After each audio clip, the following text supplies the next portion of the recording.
Merhaba, hoş geldiniz. Kusura bakmayın, azıcık geciktim. Baykuş neyin simgesiydi? Aslında baykuşlu masal bulursam hemen baykuşlu masal okuyacaktım. Yayın görüntüsünü yapayım dedim, daha hazırlanmamıştım. Hemen ne diyeyim, o baykuş benim yaptığım bir yağlı boya tablo. Ve ben de ne yaptım ilk etapta? Hemen koydum. Son ne derler? Ay, sesim iyi geliyor değil mi? Nasıl görüntü? Hoş bulduk. Ben de arşivimden, fotoğraf galerimden hemen yakın bir fotoğraf bulup koydum. O da baykuşluydu. Kendi yaptığım resmi koydum. Sonra harıl harıl baykuşlu masal aradım, bulamadım. Tabii normale döndük ama bir baykuşlu yapacağım. O baykuş resmimi de başucuma koyacağım. Güzel bir baykuşlu masal okuyacağım. Güzel, harika. Tamam. Başlayalım. Şöyle diyeyim, ben artık doğum günü haftama girmiş bulunuyorum diyebilirim. Selamlar Yunanistan'a. Önümüzdeki hafta Perşembe günü doğum günüm. 1 Haziran doğum günüm. Bugün evet kardeşim ve eşi güzel bir sürpriz yapmıştı. Pasta kestik falan. O yüzden biraz geciktim. Ama bugünü kaçırmak istemedim. Yarın canlı yayın yapmaya fırsat olmaz. Ve karşınızda olmak istedim. Evet, sonuçta artık 5 günden az vakit var. Selamlar İngiltere'ye de.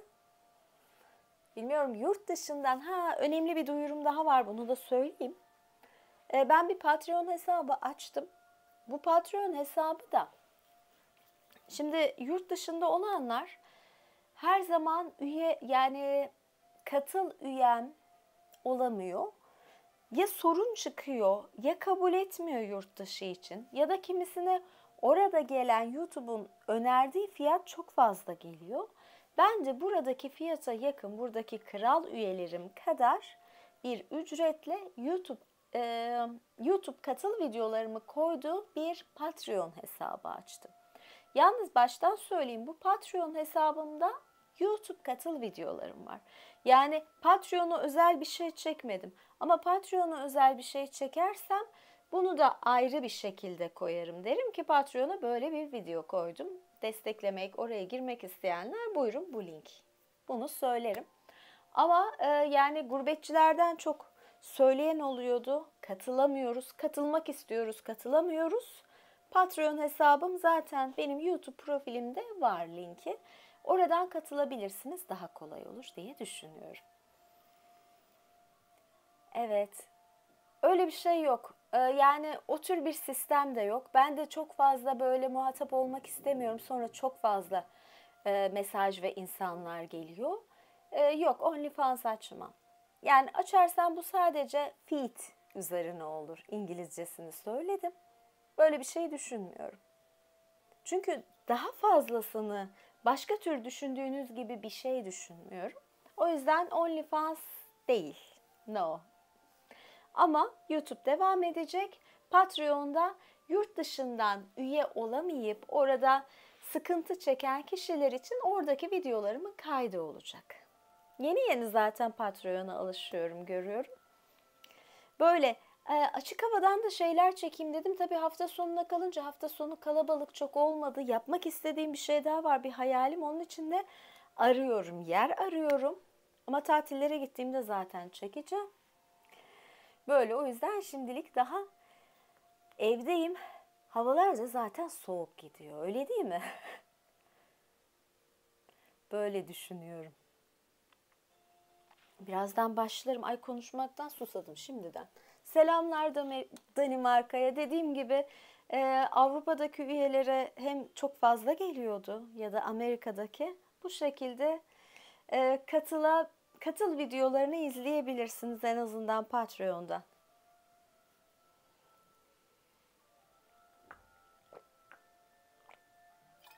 Karşınızda böyle şişeyle su içiyorum da şimdi odada Yani teşekkür ederim. Ben de İngiltere'nin neresindensiniz? Oh, ciao to Cecily.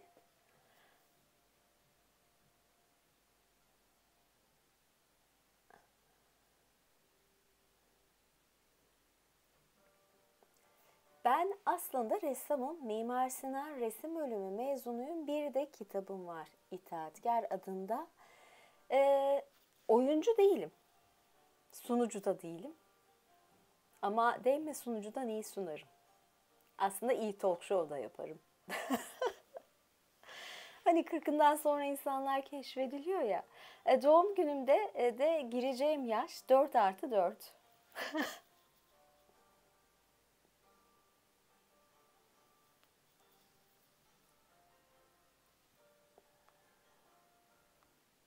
Yani.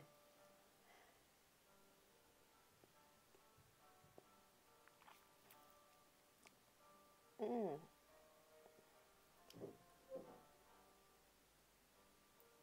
Ne gelmiş mesaj? Bir tane şeyle de mesaj var.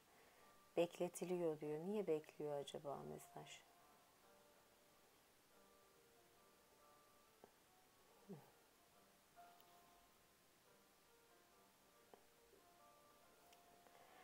Evet, başlayalım mı masala?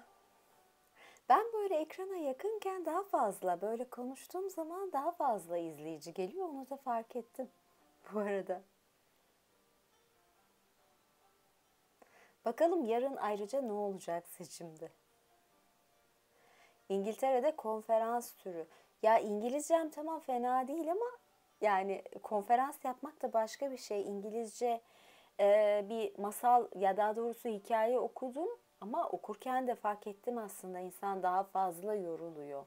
Tamam İngilizce bilsen de bu başka bir şey olabiliyor. Normal Türkçe okurken bile insan bazen yoruluyor. Aynen umarım iyilik güzellik kazanır diyorum. Anlaşılmıştır herhalde. Propaganda olmasın. Ay bu arada o kadar hızlı hazırlandım ki saçımı resmen kuş yuvası yaptım. Böyle hızla topladım, sardım. Şey gibi bülbül yuvası falan derler ya. Okuma kampları. Ha tatil gibi. Ya çok ben tatilimi tatil gibi yaşamayı seviyorum. Bunları karıştırmak istemiyorum çünkü insanları da bilemiyorum. Üyelere yaptığın yayın... Zaten üyelere yaptığım yayınları gönderiyorum. Bugün de koyarım. Geçen gün koymuştum. Aa haberim yok Kanda. Açıkçası benim bir projem var. Harika da bir film olur ama animasyon tarzı herhalde yaptırırım oyuncular olmadan. O film için yazmam lazım. Bunun için de başka bir yer arayışım var. Bakalım daha rahat konsantre olabilmek için. Hep başlayayım en iyisi masala öyle değil mi? Ha bu arada beğeni atmayı unutmuyorsunuz. Beğendiğiniz zaman. Niye çok güzelim? Herhalde doğum günüm yaklaştığı için güneş üzerimde parlamaya başladı. O yüzden güzelimdir. Keyfim de fena değil. Baharı severim, yazı severim. Benim zamanlarım geliyor ne diyeyim. Öğrenci ne konuda öğrenci yetiştirmek? Aslında atölye için yer bakıyorum. Atölye stüdyo dedim ya size. Tam oluyordu bir şeyler oldu. Sıkıntılar. Yapamadım, tutamadım. Yoksa hani stüdyo öyle olduğu zaman resim dersi de vermeyi düşünüyorum. Kendim de yazmak için alan ya da çekimler için de alan olur. Aa, yani şöyle diyeyim tabii ki gelenler çok uyum sağlamış, yurt dışından gelmiş ve gayet iyi uyum sağlamış kişiler kalabilir ama bir sürü yük olarak ve entegrasyonunu sağlamamış kişiler evet dönmeli. Hele yani sadece Suriyeli olarak değil, Afgan'da sınırı haldır olur geçen insanlar var ve bunlar bizim demografik yapımızı bozuyor. Onlar tabii ki gitmeli. Bu bakımdan sertim. Neyse başlayalım en iyisi. Evet. Ha bu arada renklendirme yapabilirsiniz. Bazen mesajlar geliyor da bir tanesi kaldı böyle renklendirme derken. Teşekkürler ya da yorumlar oluyor. Ben masala başlıyorum ama hadi. Şöyle. Evet.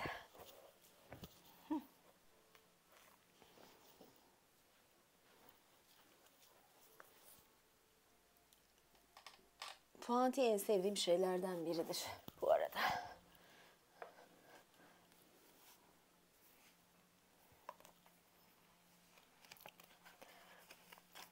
Okuyacağım masalın adı Karmaşa Dolu Saray. Bir İbrani masalı. Aslında böyle İbrani mitolojileri ve hikayelerine çok benziyor. Bunlar biraz sanki Tevrat'tan alınma masallar gibi. Bir saniye. Gelen mesajlara bakıyorum da şöyle. Bazen bir yerde kaldı sanki mesajlar. Takıldı kaldı. Evet, neyse.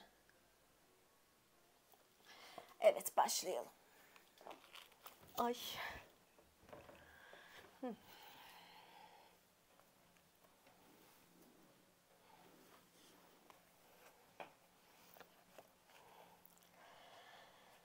Karmaşa dolu saray. İbrahim peygamberin karısı ve İbrani halkının ulu anası Sara gelmiş geçmiş en güzel kadındı. Onu gören herkes baş döndüren güzelliğine hayran kalıyor. Gözlerinde parlayan o muhteşem ışık ve yüzündeki harikulade berraklık karşısında büyüleniyorlardı. Bu durum Kenan diyarından Mısır'a göç ettiği sırada İbrahim'i çok endişelendirdi. Kalabalık gezgin grupların karısı Sara'ya sanki insanüstü bir şeymiş gibi bakmaları can sıkıcıydı. Ayrıca Mısırlıların Sara'yı kaçırıp Firavun'un haremine götürmelerinden korkuyordu. İbrahim bu mesele üzerine epey kafa yorduktan sonra karısını kocaman bir kutuya yerleştirip sakladı. Mısır sınırına gelince gümrük görevlileri kutunun içinde ne olduğunu sordular. Arpa diye cevap verdi. Arpanın gümrük vergisi en düşük olduğu için böyle söylüyorsun, kutu muhakkak buğdayla dolu olmalı dediler. Buğday vergisini ödeyeceğim dedi. İbrahim kutuyu açmalarından çok korkuyordu. Görevliler çok şaşkındı. Çünkü insanlar genellikle gümrük vergisi vermekten kaçınırdı. Daha yüksek vergi ödemeye dünden razı olduğuna göre bu kutuda çok daha değerli bir şey olmalı. Belki de baharat var içinde dediler. İbrahim baharat vergisini de ödemeye hazır olduğunu ima etti. Ha ha diye güldü gümrük memurları. Ne tuhaf adam. En ağır vergileri ödemeye bile gönüllü. Bir şey saklıyor olsa gerek. Belki de altın. Altın vergisini ödeyeceğim dedi İbrahim sessizce. Memurlar şimdi iyiden iyiye afallamıştı. En ağır gümrük vergisini kıymetli taşlardan alırız. Madem kutuyu açmayı reddediyorsun senden en değerli mücevherler için uygulanan vergiyi talep etmek zorundayız dedi müdürleri. Vergiyi ödeyeceğim demekle yetindi İbrahim. Gümrük memurları bu işi anlamamıştı.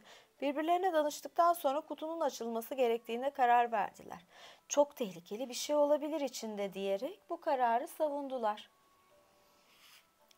İbrahim itiraz etti ama sonunda muhafızlarca tutuklandı ve kutu zorla açıldı. Sarayı gördüklerinde memurlar şaşkınlık ve hayranlıkla geri çekildiler. Hakikaten nadir bir mücevhermiş dedi müdür. Hemen sarayı Firavun'a yollamaya karar verdiler. Firavun onu görür görmez mest olmuştu. Sara'nın üstünde bir köylü kadının sade giysilerinden başka ne bir süs ne de mücevher vardı. Buna rağmen Firavun böylesine büyüleyici güzellikteki bir kadın daha görmemişti. Ne var ki İbrahim'i görünce birden canı sıkıldı.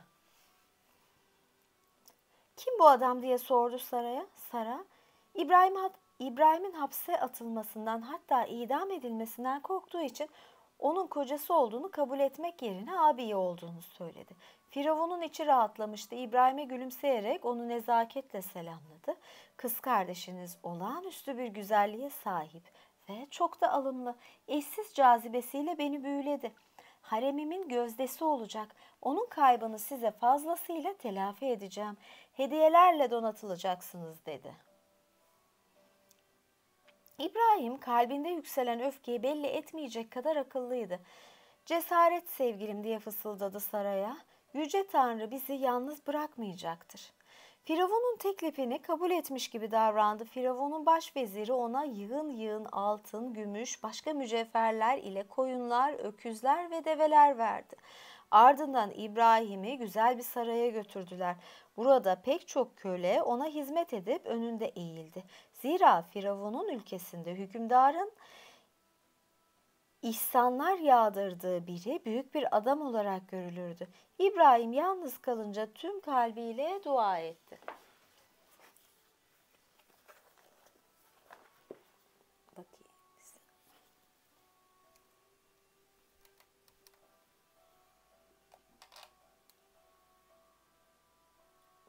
Bir takılma, bir sıkıntı olmuş gibi ama bir saniye. Evet. Sesle ilgili tamam, yok.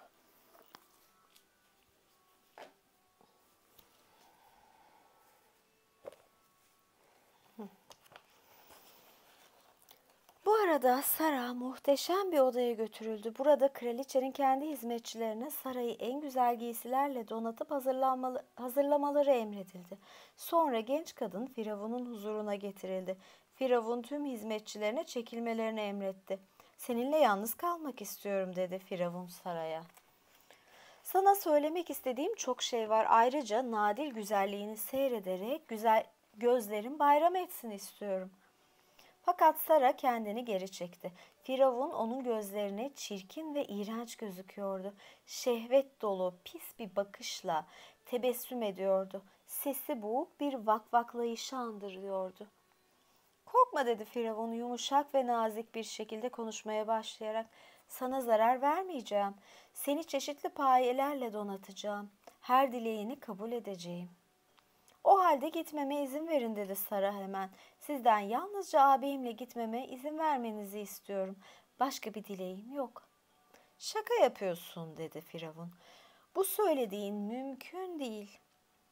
"Seni kraliçe yapacağım," diye haykırdı tutkuyla ve saraya doğru bir hamle yaptı. "Durun," diye haykırdı Sara. "Bir adım daha yaklaşırsanız..." Firavun onun sözünü gülerek böldü. Bir kralı tehdit etmek öyle komikti ki boğuk bir şekilde kıkırdamaktan kendini alamadı. Fakat Sara birden susmuştu. Firavun'a değil onun arkasına bakıyordu. Firavun sırtını döndü ama hiçbir şey fark etmedi. Sara'nın gördüğünü göremiyordu. Kocaman bir sopaya yapışmış bir adam ve bir cin vardı orada. "Hadi aptal olma, senin gibi güzel bir şeye öfkelenemem. Ama başında taç olan birine tehditler savurmak uygun değildir. Daha doğrusu akıllıca değildir," dedi Firavun. Sara hiç cevap vermedi. Artık korkmuyordu. Kendisinin ve İbrahim'in dualarının kabul olduğunu ve başına kötü bir şey gelmeyeceğini biliyordu. Firavun onun sessizliğini yanlış yorumlayarak saraya yaklaştı. Bu esnada başına büyük bir darbe aldığını hissetti. Bir an için afalladı. Kendine gelince odaya göz gezdirdi ama hiçbir şey göremedi. Sara kıpırdamadan durmaya devam ediyordu. "Çok tuhaf," diye mırıldandı Firavun. Sanki odaya biri girdi. Sonra tekrar saraya doğru yürüdü. Ama bir kez daha onu sersemleten bir darbe aldı. Bu defa omzuna vurulmuştu. Acısından haykırmamak için büyük bir irade gösterdi. "Ani bir hastalığa yakalandım herhalde," diye düşündü ama biraz sonra kendini daha iyi hissetmeye başladı ve cesaretle Sara'ya gülümsemeye çalıştı. Çok önemli bir şey geldi aklıma," dedi saygın konumuna hiç yaraşmayan bir tarzda az kalsın yere yuvarlanacak olmasını açıklamaya çalışarak. Saraya iyice yaklaşıp ona dokunmak için elini kaldırdı. "Bana elinizi sürerseniz başınıza geleceklerden kendiniz sorumlusunuz," diye haykırdı Sara. Gözleri öfkeyle parlıyordu. "Öf!" diye bağırdı Firavun, sabrını yitirmekteydi. Sonra elini kaldırdı. Bu kez Firavun'a görünmeyen cin sopasıyla ona vurmadı. Onun yerine sopayı hafifçe aşağı indirip Firavun'un uzattığı koluna yerleştirdi. Firavun kolunu kıpırdatamadı. Yüzü bembeyaz kesildi ve tir tir titremeye başladı. Yoksa sen bir cadı mısın diye sordu nihayet. Güçlükle nefes alıyordu. Sara bu hareketi işitince öyle öfkelendi ki gözleriyle cine bir işaret yaptı. Bunun üzerine cin sopasını kaldırıp hevesle Firavun'un başına ve omzuna vurdu. Öyle ki Firavun bir hükümdara hiç yakışmayan bir şekilde acı içinde feryat etmekteydi.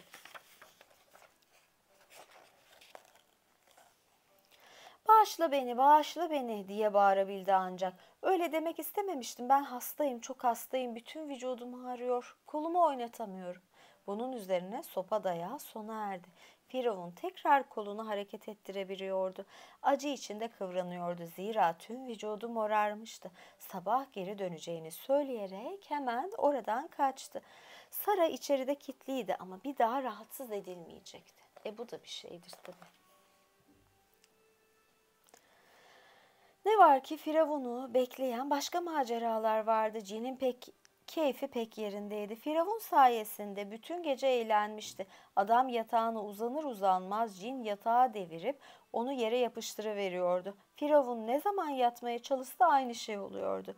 Bir odadan diğer odaya gitti ama dinlenmek için gösterdiği bütün çaba boşunaydı. Her yatak onu reddediyordu. Her sandalye ve koltukta aynı şeyi yapıyordu. Oysa başkalarına uzanmalarını emrettiğinde bunu gayet rahat bir şekilde yapıyorlardı. Hizmetçilerinden biriyle beraber uzanmayı denedi. Ancak hizmetçisi hiçbir sıkıntı yaşamazken Firavun baş aşağı kaldırılıp döndürmüş ve yerde yuvarlanmıştı. Hekimleri bu soruna bir çare bulamadılar. Hemen uykularından uyandırılan müneccimleri bu duruma bir açıklama getiremediler. Firavun bir odadan ötekine gidip koridorlarda bir aşağı bir yukarı yürüyerek berbat bir gece geçirdi. Sanki duvarların köşeleri yerlerinden çıkıp onun kafasına çarpıyor, merdivenler ise yukarı çıkmak istediğinde onu aşağı götürürlerken aşağı inmek istediğinde tam tersini yapıyordu. Böylesi bir karmaşa görünmemişti. Daha da kötüsü Firavun güneşin ilk ışıklarıyla birlikte cüzzamdan muzdarip olduğunu fark etti. Çabucak İbrahim'i çağırtırıp şöyle dedi: "Senin kim ve ne olduğunu bilmiyorum. Sen ve kız kardeşin bana bir musibet getirdiniz. Onu kraliçem yapmak istemiştim. Ama şimdi sana tek sözüm şu: beni cüzzamdan kurtar ve kardeşinle birlikte buradan git. Sana hazineler bahşedeceğim. Yeter ki hemen buradan uzaklaşın." İbrahim göğsüne taktığı sihirli bir mücevherle Firavun'u sağlığına kavuşturdu. Ardından sarayla oradan ayrıldı. Firavun'un son sözleri şunlardı: "Sara benim kız kardeşim değil, karımdır. Seni uyarıyorum, senin torunların herhangi bir zamanda bizim torunlarımıza zulmetmeye kalkarsa, Tanrımız, yani bu evreni yaratan Tanrı muhakkak Firavun'u yine musibetlerle cezalandıracaktır." Ve bu kehanet yıllar sonra gerçek olacaktı. Şöyle diyor hatta masalda, İncil'de okuyacağınız üzere bu kehanet yıllar sonra gerçek olacaktı. Musa kıssasında da, Musa hikayelerinde de vardır bu.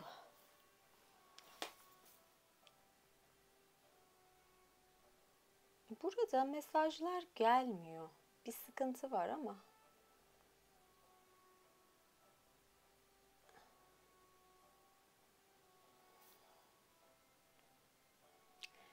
Aslında ben bugün yayın çekecektim kameraya. Çekip yükleyecektim. Maalesef internet hep sıkıntılı oluyor. Aldığım paket en üst paket ama yayında belki donmalar olmasa da yayın kalitesi istediğim gibi olmuyor. Yani bu da internetle ilgili. Fiber gelirse bu sıkıntı olmaz herhalde. Ya aynı şeyler geliyor. Evet.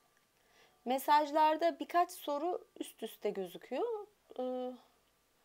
Yani evet böyle. Neyse. Herkese iyi akşamlar diyorum. Söyleyeceğimi söyledim. Kanala abone olmayı, beğenmeyi, yorum yapmayı unutmayın. Dediğim gibi yurt dışında olup da katılamayan insanlar Patreon'dan katıl videolarını izleyebilirler. Canlı olmasa da en azından video kaydını görebilirler. Yarın güzel olsun, güzel geçsin. Öyle umalım. Böyle var mı diyeceğiniz bir şey ama dediğim gibi sorular gelmiyor. Bir üye yayını yapacağım sanırım. Şimdi sıra Şövalye ve Krallardaydı. Bir bakayım. Bir canlı yayın açacağım. Dediğim gibi bugün geç kaldım ama yarın cumartesi olduğu için geç saatte de olsa sorun olmaz diye düşünüyorum. Görüşürüz. Görüşmek üzere diyorum. İyi geceler. Hoşça kalın.